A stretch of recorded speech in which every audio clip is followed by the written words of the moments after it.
నమస్తే, welcome to evening news. నేను మీ journalist Uday Kiran.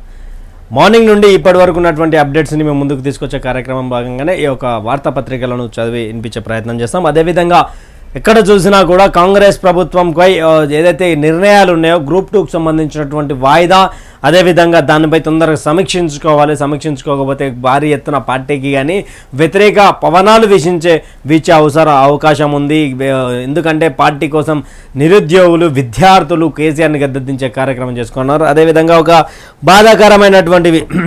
బాధాకరమైనటువంటి విషయం ఏంటంటే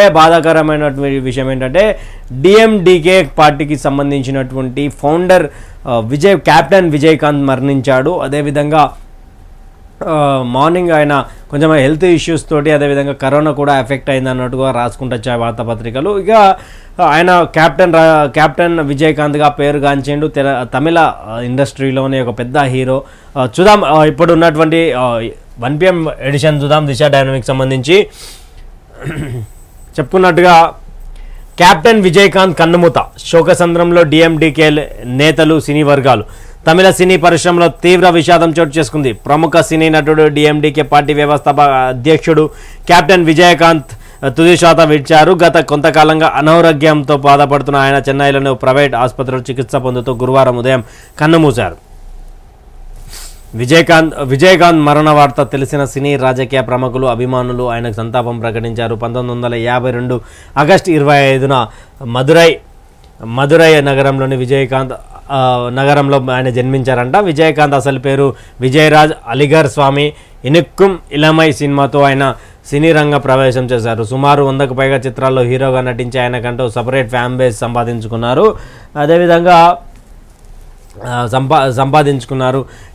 తన 100వ చిత్రం కెప్టెన్ ప్రభాకర్ విజయం తర్వాత ఆయనను అభిమానులు ముద్దుగా కెప్టెన్గా పిలవడం ప్రారంభించారు. అనంతరం 2005 సెప్టెంబర్ 14న డిఎండికే పార్టీని స్థాపించి 2006లో జరిగిన అసెంబ్లీ ఎన్నికల్లో ఎమ్మెల్యేగా విజయకాంత్ తొలిసారి గెలుపొందారు. ఒక మంచి నాయకుడిని తమిళ ఇండస్ట్రీ కోల్పోయిందని చెప్పుకోవచ్చు. ఆయనకు 100వ సినిమా ఏదైతే కెప్టెన్ ప్రభాకర్ రావు, ఆయన సినిమాతోటి కూడా ఆయన అభిమానులందరూ కెప్టెన్గా పిలుచుకోవడం. 2005లో డిఎండికే పార్టీని స్థాపించాడంట. స్థాపించిన తర్వాత కాలంలో 2006లో జరిగినటువంటి ప్రత్యక్ష రాజకీయ ఎన్నికలలో ఆయన మొదటిసారిగా డిఎండికే పార్టీ నుండి అంతగా ఎమ్మెల్యేగా గెలుపడడం, కాకపోతే ఆ పార్టీకి సంబంధించి కొంత ప్రభావం చూపించకపోవడము. అదేవిధంగా ఆయన గత కొన్ని రోజులుగా హెల్త్ ఇష్యూస్ ఉండడంతో అక్కడ చెన్నైలోని ప్రముఖ హాస్పిటల్ తీసుకోవడం, ఆ గ్యాప్లోనే కరోనా కూడా అటాక్ కావడం కూడా జరిగిందని దిశ డైనమిక్ రాసుకుంటూ వచ్చింది. ఇంకా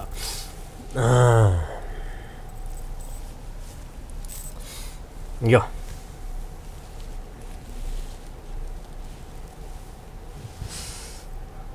3 గంటలు పట్టింది. పథకాల కోసం దరఖాస్తు చేసుకునేందుకు 3 గంటల టైం పట్టింది. కౌంటర్ల దగ్గర ఎవరు సరిగ్గా పట్టించుకుంటలేరు, అందుకే లేట్ అవుతున్నది. జనాలకు సరిపడా అప్లికేషన్స్ లేవు, చాలా మంది గులుక్కుంటూ వెళ్ళిపోయినరు. విజయదుర్గ దరఖాస్తుదారు నాంపల్లి. అక్కడ ఎవరు పట్టించుకునేటో లేరంట. 100 మందికి ఒక కౌంటరు, పురుషులకు మహిళలకు సపరేట్ కౌంటర్ అంటారు కదా, అవి కూడా పెద్దగా పట్టించుకునే కార్యక్రమం చేయట్లేదు. గవర్నమెంట్ సంబంధించినటువంటి వాళ్ళు కూడా నాంపల్లికి సంబంధించినటువంటి దరఖాస్తు. ఆ 2 స్కీములకు ఫుల్ డిమాండ్. చూద్దాం మరి ఏం స్కీమ్లో అవి. మహాలక్ష్మి గ్యాస్ సిలిండర్ పథకాలకే ప్రాధాన్యం. రాష్ట్ర వ్యాప్తంగా దరఖాస్తుల స్వీకరణ షురు. ప్రజాపాలనకు ఉదయం నుంచి క్యూ కట్టిన జనం. అబ్దుల్లాపూర్ మెట్ ప్రారంభించిన డిప్యూటీ సీఎం, జిల్లాలో పాల్గొన్న మంత్రులు. అరకొర అప్లికేషన్లు. గ్రేటర్ హైదరాబాద్లోని 150 మున్సిపల్ డివిజన్లలో ఏర్పాటు చేసిన 600 కౌంటర్ల ప్రజలు ఉదయం నుంచే బారులు తీరగా చాలా చోట్ల ప్రారంభించిన 3 గంటల్లోనే దరఖాస్తులు అయిపోయాయి. తిరిగి రేపు ఉదయం రావాలని సిబ్బంది సూచించడంతో ప్రజలు కొంత అసహనానికి గురయ్యారు. అలాగే నాంపల్లి, కార్వాన్, ఖైతాబాద్ నియోజకవర్గ పలు చోట్ల దాదాపు అన్ని పార్టీల నేతలు మీకు వచ్చేలా చూస్తామంటూ బేరసారాలకు దిగారు. రాష్ట్ర వ్యాప్తంగా ప్రజాపాలన కార్యక్రమం ప్రారంభమైంది. చాలా చోట్ల ప్రజలు ఉదయం నుంచే కౌంటర్ల వద్ద బారులు తీరారు. అయితే ఎక్కువ మంది మహిళలు నెలకు రూపాయలు 2,500 ఆర్థిక సాయంతో పాటు ₹500కే గ్యాస్ సిలిండర్ పథకాలు అధిక ప్రాధాన్యం ఇస్తున్నట్టు తెలుస్తుంది. పలు చోట్ల దరఖాస్తులకు జిరాక్స్ మీ సేవా కేంద్రాలు 20 నుంచి 50 వరకు విక్రయించడం, ఫిలప్ చేయడానికి మరో 100 తీసుకోవడం కనిపించింది. రంగారెడ్డి జిల్లా అబ్దుల్లాపూర్మెంట్లో ప్రజాపాలన అప్లికేషన్ల స్వీకరణ కార్యక్రమాన్ని డిప్యూటీ సీఎం బట్టి విక్రమార్క ప్రారంభించగా జిల్లాల్లో బంధువులు ప్రారంభించారు. ఆదిలాబాద్లో మంత్రి సీతక్క, బంజారాహిల్స్లో మంత్రి పొన్నం ప్రభాకర్ దరఖాస్తుల స్వీకరణ ప్రారంభించారు అంటూ కూడా 2,500 500కే గ్యాస్ సిలిండర్ అనే దాన్ని 2 స్కీమ్లని తెలుసు కదా, మన ఇంటి అక్కలు, అమ్మలు, చెల్లెళ్ళు, అవ్వలు ఎట్లా వాడుకుంటారు గవర్నమెంట్. 2,500కు మహిళకు సంబంధించినటువంటి దాని గురించి కానీ ఇక్కడ 500కే సిలిండర్ అనే దానికి బాగా ఫుల్ డిమాండ్ ఉందంట. ఇక్కడ హైదరాబాద్లో ప్రాంతాలకు సంబంధించి జిల్లాల్లో కూడా చూడాలి జిల్లాకు సంబంధించినటువంటి ఎలా ఉండబోతుంది. జిల్లాలో కూడా ఎక్కువ శాతంగా ఈ రెండే యూజ్ చేసుకునే అవకాశం ఉంది. ఇక్కడ కొంత చోట్ల మంత్రులు జిల్లాల కేంద్రంగా అబ్దుల్లాపూర్మెంట్ సంబంధించిన దాంట్లో డిప్యూటీ సీఎం ప్రారంభించారు. అదేవిధంగా ఆదిలాబాద్లో సీతక్క, బంజారాహిల్స్లో మన పొన్నం ప్రభాకర్ అన్న ఓపెన్ చేశారంట.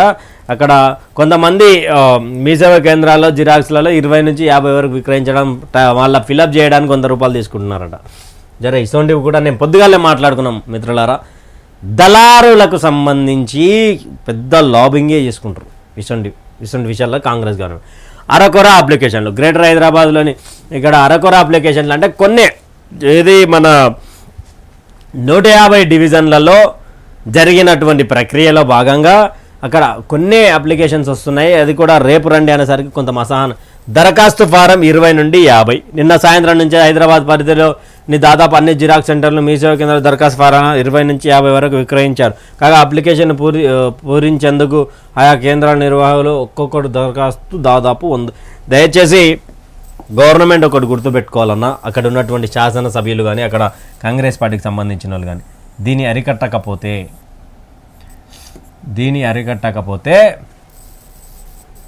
కాంగ్రెస్ పార్టీకి పెనుముప్పు ఉండబోతోంది. ప్రజలందరూ రాయలేరు కదన్న, రాయలేరు. అక్కడ రాయలేని వాళ్ళకి ఏం చేసిర్రు, అప్లికేషన్ ఫీజులు రాయడానికి ₹100 అంట. సిగ్గుండాలే కదరా మీకు, సరే సంపాదించుకోవాలి కానీ మరీ ఇంత దారుణంగానా? కాంగ్రెస్ పార్టీకి సంబంధించినటువంటి ₹100 ఇవ్వకండి తల్లి. ఎవరన్నా రాస్తా అంటే రాపించుకున్నంతే. పైరవీలకు నో ఛాన్స్. పొన్నం 6 గ్యారెంటీ అమలుతో పైరవీలకు ఛాన్స్ లేదని మంత్రి పొన్నం ప్రభాకర్ స్పష్టం చేశారు. బంజారాహిల్స్లోని నిర్వహించిన ప్రజాపాలన కార్యక్రమంలో ఆయన పాల్గొని మాట్లాడుతూ హైదరాబాద్లో 600 కేంద్రాల అప్లికేషన్ల స్వీకరణ కార్యక్రమం జరుగుతుందన్నారు. 600 కేంద్రాలకు సంబంధించి అప్లికేషన్లు అక్కడ ఎలాంటి పైరవలు జరగమంటారో చూద్దాం. మరి ఎంతవరకు పైరవలు జరగకుండా దళారులు ఎంటర్ కాకుండా. మాది ప్రజాప్రభుత్వం బట్టి గత ప్రభుత్వంలో మా పార్టీలోకి వస్తేనే పథకాలు ఇస్తామని చెప్పబోమని డిప్యూటీ సీఎం బట్టి విక్రమార్క అన్నారు. అబ్దుల్లాపూర్మెట్లోని జరిగిన ప్రజాపాలన కార్యక్రమంలో ఆయన మాట్లాడుతూ ఇది ప్రజల ప్రభుత్వం అని, అందుకే ప్రజల దగ్గరికే వెళ్ళి దరఖాస్తులు స్వీకరిస్తున్నారు. అర్హులం అందరికీ పథకాలను అంటే బట్టి విక్రమార్క మాది ప్రజాప్రభుత్వం అంటే గత ప్రభుత్వం లేక మాకు పార్టీకి ఓటేస్తేనే మేము మీకు దళిత బంధు ఇస్తాం, బీసీ బంధు ఇస్తాం, ఇవన్నీ లేవు.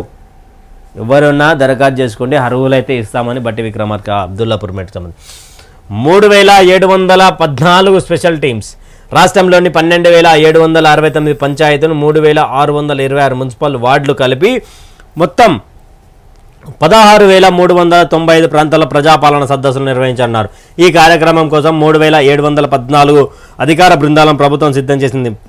10 శాఖలకు చెందిన అధికారులతో కూడిన బృందం రోజుకు 2 గ్రామాలు లేదా 2 వార్డులు పర్యటించి ప్రజాధన సదస్సులను నిర్వహించనున్నది. 3,014 స్పెషల్ టీమ్స్ అంట.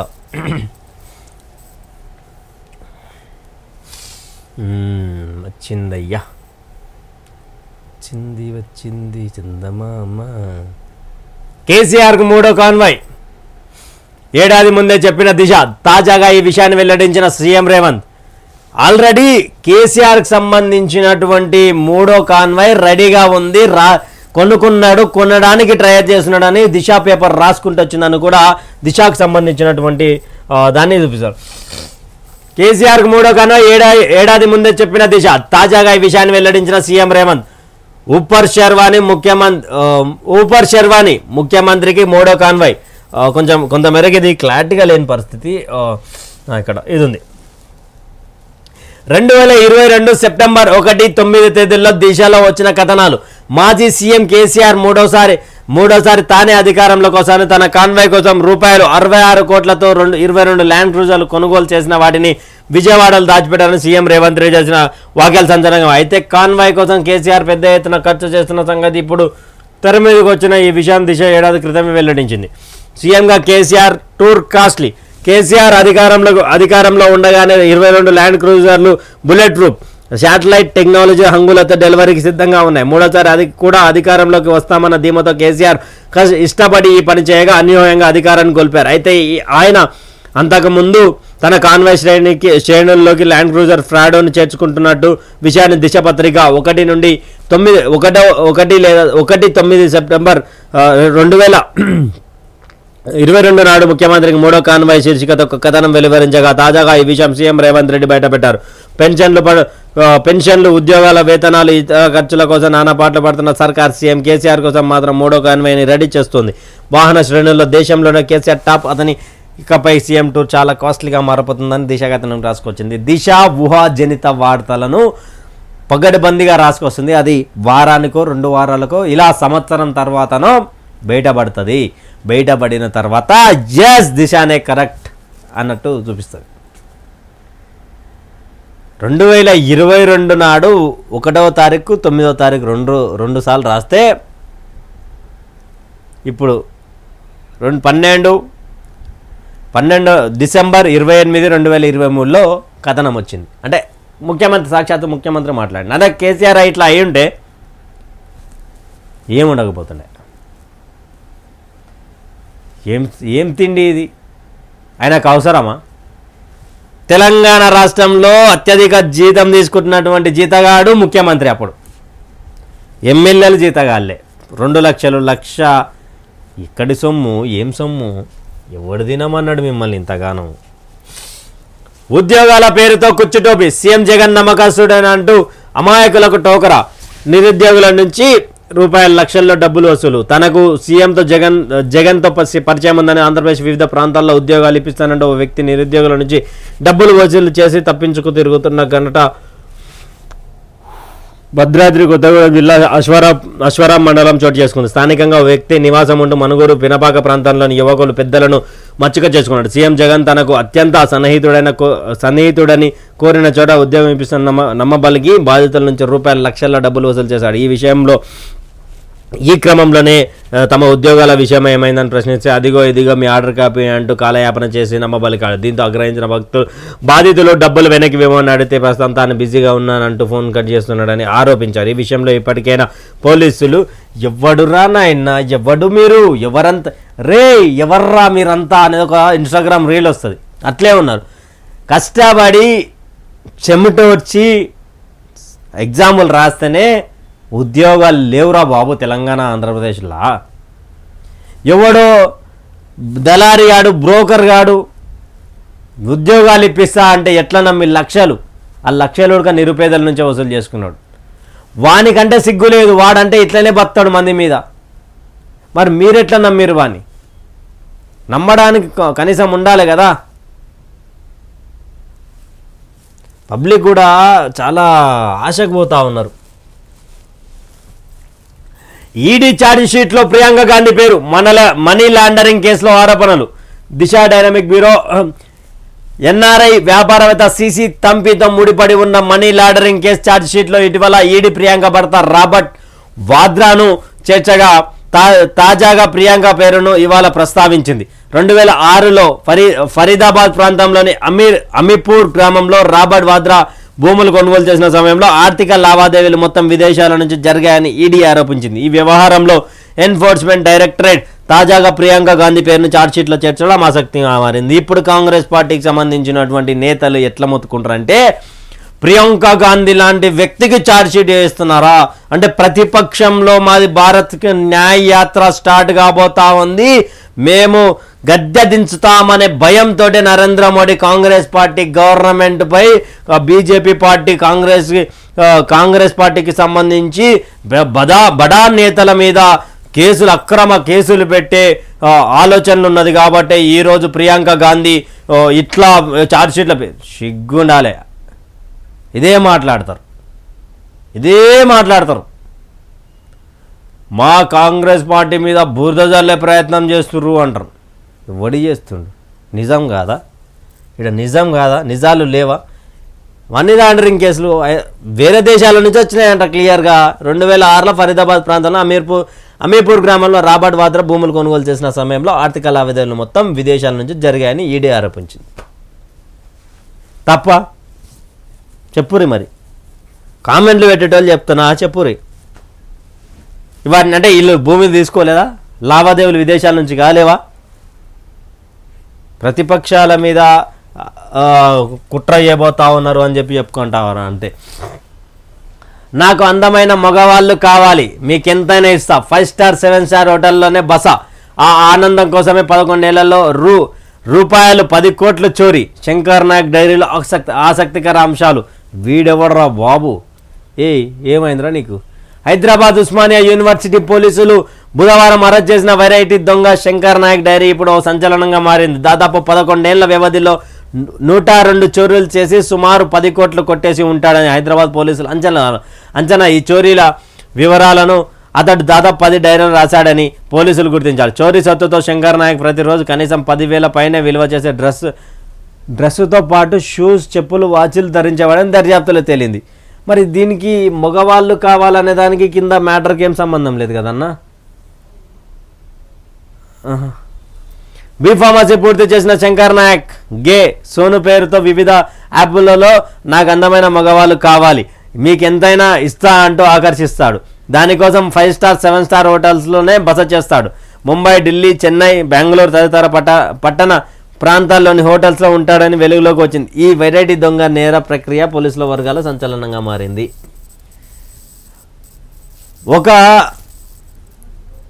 ఒక వ్యక్తి తనకు సంబంధించి సుఖాన్ని పొందడానికి దాదాపు 102 దొంగతనాలు చేశాడంట. దొంగతనాలు చేసి అది కూడా దేనికోసం?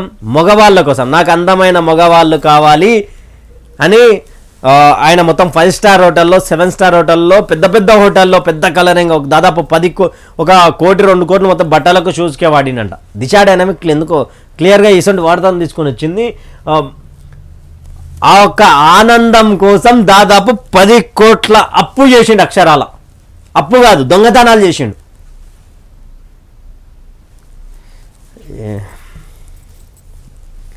రైట్, ఇవి దీంట్లో ఉన్నటువంటి దిశా డైనమిక్ తీసుకొచ్చినటువంటి వార్తలు. నెక్స్ట్ V6 డిజిటల్ తీసుకుందాం. జనజాతర పండుగల ప్రజాపాలన వెల్లువల దరఖాస్తులు, పాల్గొన్న మంత్రులు, ఎమ్మెల్యేలు, 6 గ్యారెంటీలకి అప్లికేషన్లు, పింఛన్ లబ్ధిదారులు కొత్తగా అర్జీలు వద్దు, గ్రామాలు వార్డులో ఉచితంగా దరఖాస్తుల ఫారాలు. 6 గ్యారెంటీల అమలు కోసం కాంగ్రెస్ ప్రభుత్వం ఇవాళ ప్రారంభించిన ప్రజాపాలన కార్యక్రమానికి భారీ స్పందన లభిస్తుంది. దరఖాస్తులు చేసుకునేందుకు రాజధాని నుంచి భారీగా జనం గ్రామాలకు తరలి వెళ్తున్నారు. దీంతో బస్టాండ్లు, రైల్వే స్టేషన్లు రద్దీగా మారాయి. గ్రామాల్లో ఉదయం 9 గంటల నుంచే పంచాయతీ కార్యాలయాల వద్ద బారులు తీరారు. మున్సిపాలిటీ వార్డులు ఏర్పాటు చేసిన ప్రజాపాలన సభలకు జనం జాతరలా తరలి వస్తున్నారు. 100 దరఖాస్తులు తీసుకునేందుకు వీలుగా ఒక్కో కౌంటర్ ఏర్పాటు చేశారు. అయితే భారీ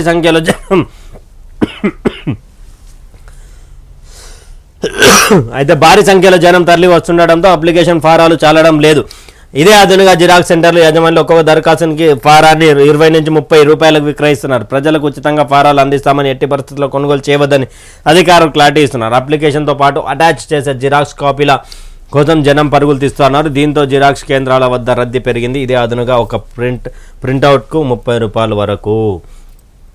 నెల రోజుల వరకు ప్రజాపాలన కౌంటర్లు, ఆ తర్వాత కూడా అప్లికేషన్ స్వీకరిస్తాం, ఇచ్చిన హామీలను నెరవేర్చి తీరుతాం. ఇది దొరల పాలన కాదు, ప్రజాప్రభుత్వం.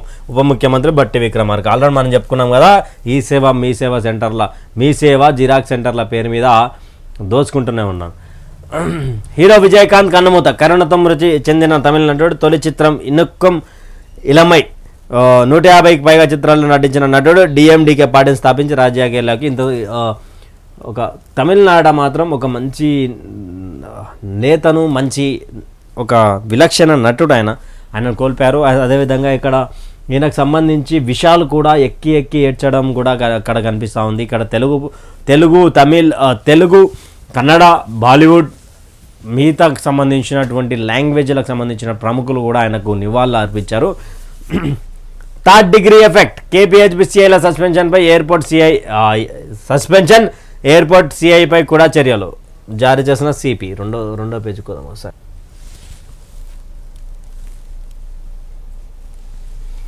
Third degree effect, KPHB CI suspension. Cyberabad commissionerate పరిధిలో 2 సిఐలను సిపి అవినాష్ మహాంతి సస్పెండ్ చేశారు. KPHB CI Venkat, airport CI శ్రీనివాస్ను సస్పెండ్ చేసి ఉత్తర్వులు జారీ చేశారు. భార్యాభర్తల మధ్య వివాదంలో జోక్యం చేసుకున్న వ్యక్తిని చితకబాదిన కేసులో సిఐ వెంకట్ను ఓ కేసులో సరిగ్గా విచారణ చేయనందుకు శ్రీనివాస్ను సస్పెండ్ చేశారు. కొన్ని రోజుల క్రితం నిజాంపేట రోడ్ ప్రశాంత్ నగర్ కాలనీలో ఉండే ప్రణీత్ అనే యువకుడు కేపీహెచ్బీ పోలీసులు కేసు ఎంక్వైరీ కోసం విచారణకు పిలిపారు. అయితే పోలీస్ స్టేషన్లో తనను తీవ్రంగా కొట్టారని థర్డ్ డిగ్రీ ప్రయోగించారని బాధితుడు ఆరోపించారు. తీవ్ర గాయాలైన ప్రణీత్ ముందుగా కొండాపూర్ ప్రభుత్వ ఆసుపత్రికి చికిత్స తీసుకొని మెరుగైన ట్రీట్మెంట్ కోసం కొన్ని రోజుల తర్వాత గాంధీ ఆసుపత్రికి వెళ్ళాడు. ఈ విషయం సైబరాబాద్ కమిషనర్ అవినాష్ మహాంతి దృష్టికి వెళ్లడంతో విచారణకు ఆదేశించారు. ఇవాళ సిఐ వెంకట్ను సస్పెండ్ చేస్తూ నిర్ణయం తీసుకున్నారు. అంటే పోలీస్ శాఖకు సంబంధించి ఇన్ని రోజులు ఏం చేసినా నడిచింది. ఇప్పటి వరకు నిన్న బదిలీలు కావచ్చు, సస్పెన్షన్ కావచ్చు, కొత్త గవర్నమెంట్ వచ్చినాక పోలీస్ ఉన్నతాధికారులు బడా షాక్ ఇస్తూ ఉన్నారు. సిఐ స్థానంలో ఉన్న వాళ్ళకు, ఎస్ఐ స్థానంలో ఉన్న వాళ్ళకు ఒక భార్యాభర్తకు సంబంధించినటువంటి ఇష్యూలో వీళ్ళు ఇంట్రెస్టెడ్ చూపించి భర్త అయినటువంటి నిజాంపేటలో ఉంటున్నటువంటి భర్త దగ్గరికి, ప్రణీత్ దగ్గరికి వెళ్ళి నీతో ఎంక్వైరీ చేసి ఉందని థర్డ్ డిగ్రీ ప్రయోగించారు. అంటే ఆయన థర్డ్ డిగ్రీ ప్రయోగించిన తర్వాత కొండాపూర్ ప్రభుత్వ హాస్పిటల్కి పోయినంట. ప్రభుత్వ హాస్పిటల్కి పోయిన తర్వాత ఏం జరిగింది, ఆయన అక్కడ నుంచి మెరుగైన వైద్యం కోసం గాంధీకి పోయాడు. అది రీసెంట్గా తెలిసిన తర్వాత ఎవరైనా కానీ భార్యాభర్తల విషయంలో ఎందుకని పోలీసులు లాఠీ చార్జ్ చేసే అవకాశం వస్తూ ఉంది. థర్డ్ డిగ్రీలు ఎందుకు చేస్తూ ఉన్నారు? ఇంట్లో ప్రెషర్లు జనం మీద రుద్దుతున్నారా, లేకపోతే ఏం చేస్తూ ఉన్నారు?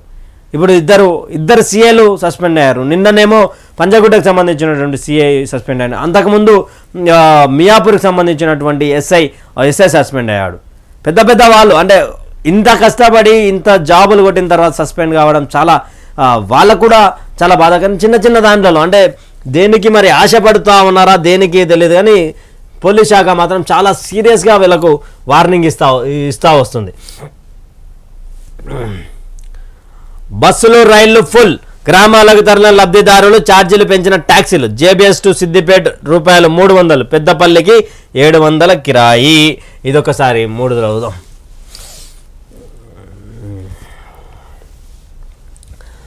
బస్సులు ఫుల్, రైళ్లు ఫుల్. JBS to Karimnagar 500. బస్సుల్లో సీట్లు దొరకపోవడం, ప్రైవేట్ ట్యాక్సీలకు డిమాండ్ పెరిగింది. దీంతో ఛార్జీలను పెంచి జనాలను ప్రైవేట్ వాహనాలు దోచుకుంటున్నారు. జేబీఎస్ నుంచి సిద్దిపేటకు 300, కరీంనగర్ నుంచి రూపాయలు 500, పెద్దపల్లికి 700, గోదావరికి అని తదితర ప్రాంతాలకు 700 నుంచి 800 వరకు వసూలు చేస్తుండటంతో ప్రయాణికులు జేబులకు చిల్లు పడుతుంది. అలాగే ఉప్పల్ నుంచి వరంగల్, జనగామ, ఏటూరు, నాగారం, పరకాల తదితర ప్రాంతాలకు వెళ్ళడానికి జనం అరిగోసలు పడతాను. మరోవైపు మహబూబ్ నగర్, వనపర్తి, నాగర్ కర్నూలు, గద్వాల, నారాయణపేట ప్రాంతాలకు వెళ్లే ప్రజలు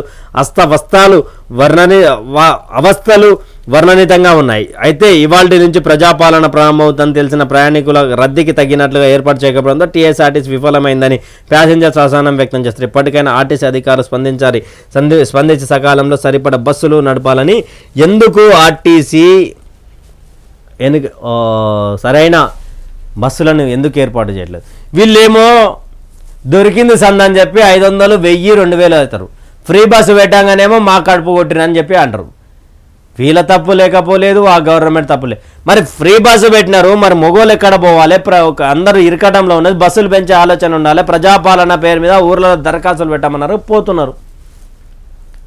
పోతుంటే బస్సుల ఒక అవస్థలు ఎట్లుంటాయంటే, అట్లా ప్రైవేటుగా అనుకోవాలంటే నలుగురు ఉంటే 700, ఒక్కొక్కరికి 700 వేసుకుంటే 2800 అయిపోయే కాలం. అదేవిధంగా మరి ఆర్టీసీ మీద పూర్తిగా అసహనం వ్యక్తం చేస్తూ ఉన్నారంట. ఎందుకంటే నాకు తెలిసి ప్రముఖంగా జేబీఎస్ కానీ ఎంజీబీఎస్ నుంచి పోయే వాళ్లకు ఈ యొక్క క్లారిటీ ఉండొచ్చు అని నాకు అర్థమవుతా ఉంది. ఇక్కడ ప్రైవేట్ వాళ్ళు అయితే దోచుకొని దాచుకుంటున్నారంట దొరికిన సమయం అని. ఆధార్లో ఆంధ్రప్రదేశ్లో అప్డేట్ కోసం జనం తిప్పాలి, ఇది మూడులు ఇచ్చిండు. ఆధార్ సెంటర్లో పెరిగిన రద్దీ, టోకెన్లు జారీ చేస్తున్న సిబ్బంది ఊసూరుమంటున్న జనం.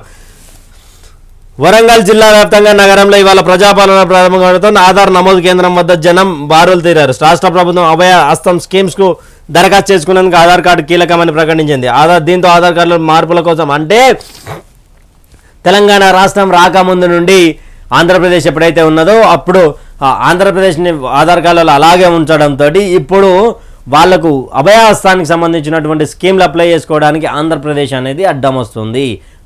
బస్సులలో మనం బస్సు ఫ్రీగా పోవడానికి కూడా పెట్టుకున్నా కానీ వాళ్ళకి సంబంధించినటువంటి ఏదైతే ఉంటాయో ఆంధ్రప్రదేశ్ అని చూడంగానే వాళ్ళని బస్సు ఫ్రీగా కాకుండా టికెట్ తీసుకోవాల్సినటువంటి పనిలో కండక్టర్లు ఉన్నారు. అదే ఆలోచనలో ఆధారు దయచేసి మార్చుకోవాలి తెలంగాణ ప్రజలారా, తెలంగాణ ఆ అభయస్థాలకు సంబంధించినటువంటి అంటే ఎవరైనా తెలంగాణ రాష్ట్రానికి సంబంధించినటువంటి వాళ్ళు తెలంగాణ రాష్ట్రానిగా మార్చుకోండి. ఎందుకంటే మీకు ఎలాంటి స్కీమ్ వర్తింపజేయదు.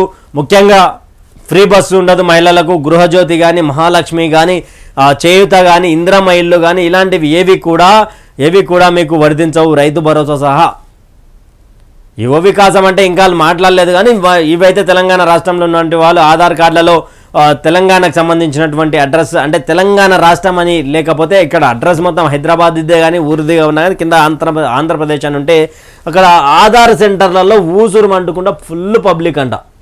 వరంగల్ జిల్లా కేంద్రంగా అన్ని జిల్లాల కేంద్రంగా ఇలానే ఉంది. కార్బే సెంటర్స్లో కానీ ఇవన్నీ కానీ వాళ్ళకు సడన్గా తెలియడం అంటే ఒక ఆధార్ కార్డు ఉంటే సరిపోతుంది అనే క్రమం నుంచి ఈరోజు తెలంగాణ అని రాసి ఉండాలి, ముద్రించబడి ఉండాలి అని తెలిసినప్పటి నుంచి ఇంకా టోకెన్లు ఇస్తూ ఉన్నారంటే దానికి సంబంధించి మరి డేట్ ఇచ్చి ఆ రోజు క్లియర్ చేసే అవకాశం ఉంది. కానీ మరి ఇప్పుడు ఆధార్ కార్డు ఇప్పుడు అప్డేట్ చేయించుకున్న మరో 14 రోజులు 15 రోజులు పట్టే అవకాశం ఉంది. మరి అప్పటి వరకు ఈ యొక్క అభయహస్తానికి సంబంధించినటువంటి సెంటర్లు క్లోజ్ అవుతాయి కదా, అప్పుడు తర్వాత ఏం చేయాలి అనే ఆలోచనలో పబ్లిక్ ఉన్నారంటూ కూడా దిశ V6 డిజిటల్ రాసుకుంటూ వచ్చింది. సో ఇవి ఇప్పటి వరకు ఉన్నటువంటి వార్తా విశేషాలు. దయచేసి తెలంగాణ రాష్ట్ర ప్రజలందరూ గ్రామాలకు వెళ్తున్నటువంటి ప్రజలారా చాలా జాగ్రత్తగా వెళ్ళండి. ప్రైవేట్ సంబంధించినటువంటి వెహికల్స్లో కొంచెం జాగ్రత్తగా వెళ్ళండి. ఎందుకంటే వాళ్ళు మరొక ట్రిప్ వేయాలి ఉంటుంది కాబట్టి స్పీడ్గా వెళ్ళే అవకాశం ఉంది. ఆర్టీసీకి సంబంధించినటువంటి మన సజ్జనార్ గారు కూడా ఎక్కువ బస్సులు పెట్టాలంటే కూడా దిశ డైనమిక్ V6 డిజిటల్ రాసుకుంటూ వచ్చినాయి. మరి చూడాలి ఏమన్నా రేపటి నుండి ఏమన్నా బస్సులు పెంచే కార్యక్రమం తీసుకుంటారా లేకపోతే ఇలాంటి అవస్థలే ప్రజలు పడేటాలు చేస్తారా చూస్తూనే ఉండాలి. ఇక